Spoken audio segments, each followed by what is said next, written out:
Well, June's over, and let's talk about what I've read this month. Last month.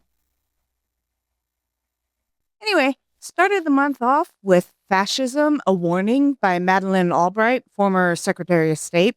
This book wasn't quite what I thought it was going to be because I thought she was going to kind of paint parallels between, historical fascism and present day.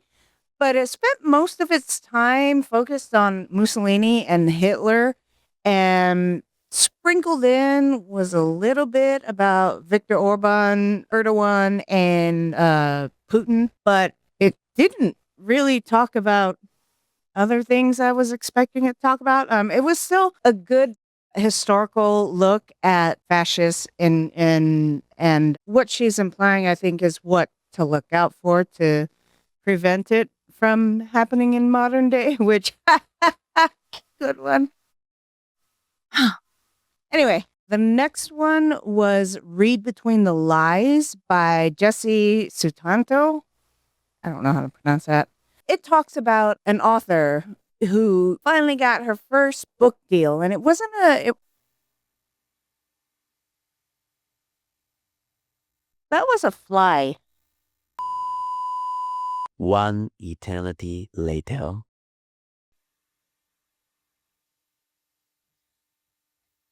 Yeah. So that happened. Where was I? Yeah. So Fern. Fern is the main character. She was all excited to have this new book deal because she's been wanting to be an author for pretty much her entire life. So she gets this book deal and she's excited. She joins a new debut authors Facebook group. Everybody introduces themselves. They're talking about their books. They agree to review each other's books and things like that. And then an announcement comes through that Fern's high school bully has has just gotten an even bigger 7-figure book deal. So now Fern is just freaking out, and she's in her head, and certain events happen where you're not entirely sure Fern is the good guy here, but the way everything plays out in the end, it was twisty. Well, I'll say that. The next book I read was The Eyes of Darkness by Dean Koontz. Now, Dean Koontz is probably my most read author. I've read tons of his books going back from the 90s. I think the first book I read was in the mid 90s. That was Intensity when it first came out. Eyes of Darkness, I believe it was a year ago. I don't remember how many years ago. Her son went on a field trip, camping trip, and they never returned. The bus crashed. Apparently, everyone in that crash died. Now, here we are, however many years later. Tina's going about her life, and she starts getting notes saying, "Not dead," everywhere. In her home, in her son's room, Danny's room, at work, just everywhere getting notes, notes even on the computer. And it's freaking her out. She thinks she's got ghosts.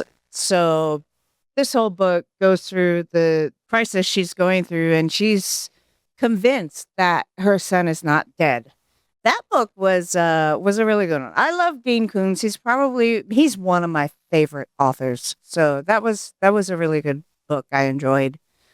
Then we move on to A Wizard's Guide to Defensive Baking by T. Kingfisher.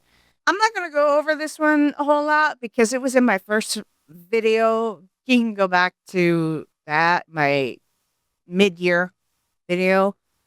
I'll put the link down below. That was an enjoyable book. I really thought it was fun. With a 14-year-old, 13-year-old child named Mona who has magical powers to control bread and flour and bread products. She has a sourdough starter that she calls Bob, who's really interesting. She has a little familiar that she created, a gingerbread cookie that she powers. He is adorable. It's just a fun fantastical book. The next book was Dissection of a Murder by Joe Murray. I enjoyed this one. This one followed a lawyer in the UK. I think she's a barrister, is what they call her.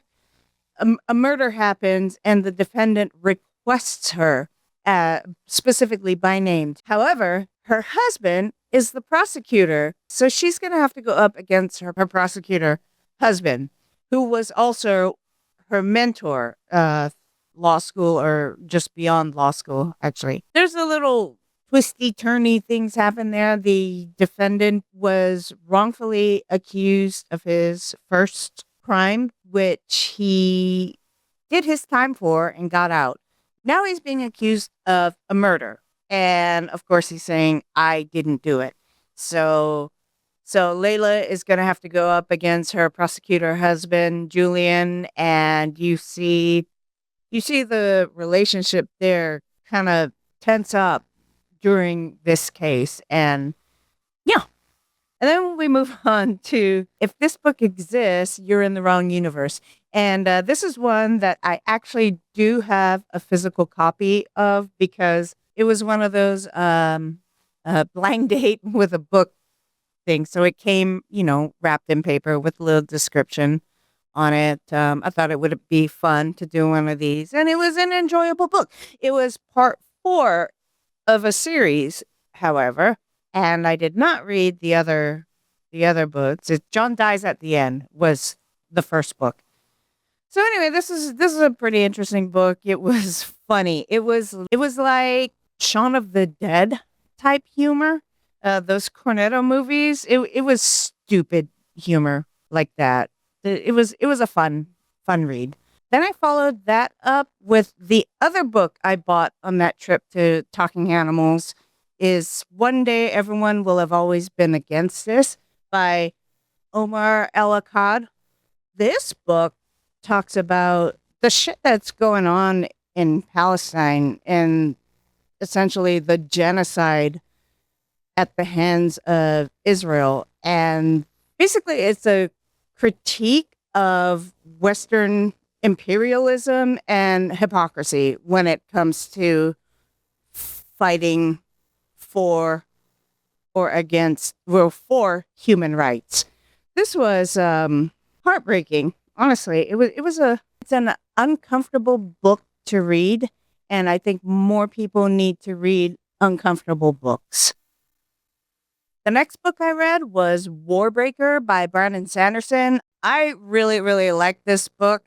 It was probably the best Sanderson book I've read to date. I did a full video on it. Well, that video was just rambling, and I don't know if you want to watch me ramble and not say a whole lot of anything, but Warbreaker was really good. I liked it.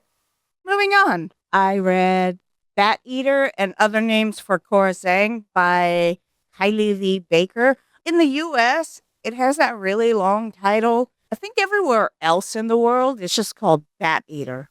This book takes place during the pandemic as it starts out. So in 2020, just as everything's being locked down, it follows Cora and her sister Delilah. They're waiting at a train station to go home, and a white man in a mask sneaks up to Delilah and whispers Bat Eater into her ear and pushes her in front of the train. The rest of the book follows Cora's grief. She is now a crime scene cleaner. She's kind of OCD.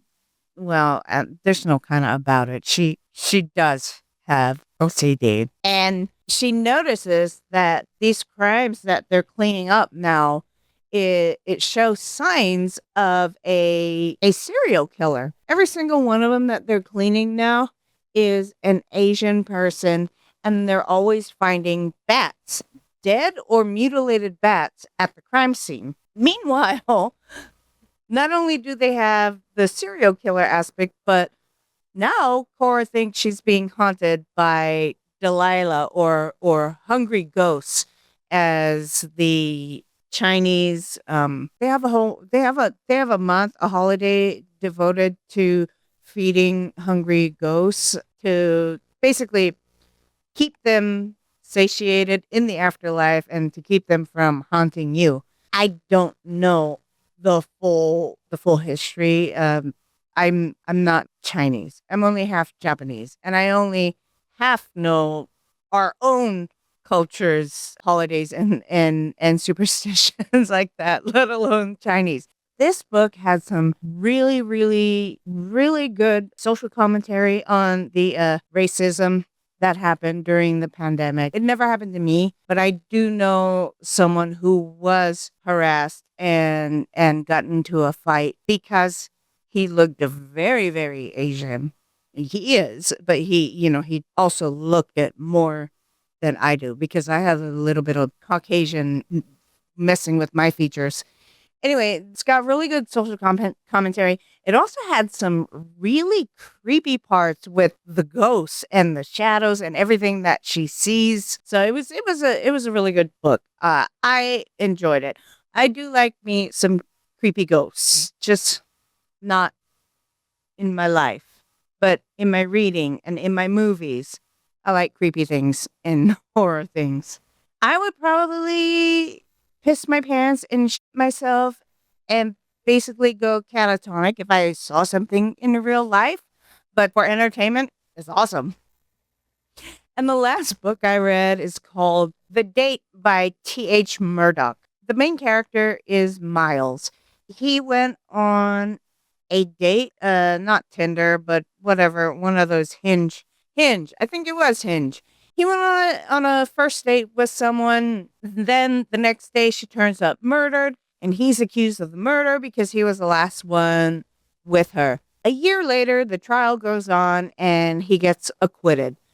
His first instinct after being acquitted is to run away and go to somewhere where he can forget everything. They end up in New Zealand. He goes with his sister Polly and his friends Ruben, Ellis, George, and they meet up with a couple of girls there. Actually, his sister Polly meets these girls at a bar. They get introduced and they all end up hanging out and decide to take a road trip in this huge camper, like $1 million camper that has the extendable sides when you park and everything. Anyway, they go on this trip, and the entire time, Miles is being harassed by someone who says, "This is not over." They keep sending emails and AI voice clones of the woman, Kyra, who was murdered. Miles being harassed, his sister trying to help him get through it, his friends saying, "Hey, we brought these two girls with us who know nothing about you. They don't know anything about the trial. Now you've got a stalker who's apparently here in New Zealand. We need to tell them about it." And Miles is being stupid and saying, "No, I don't want to tell him about it. Not yet." And then someone dies.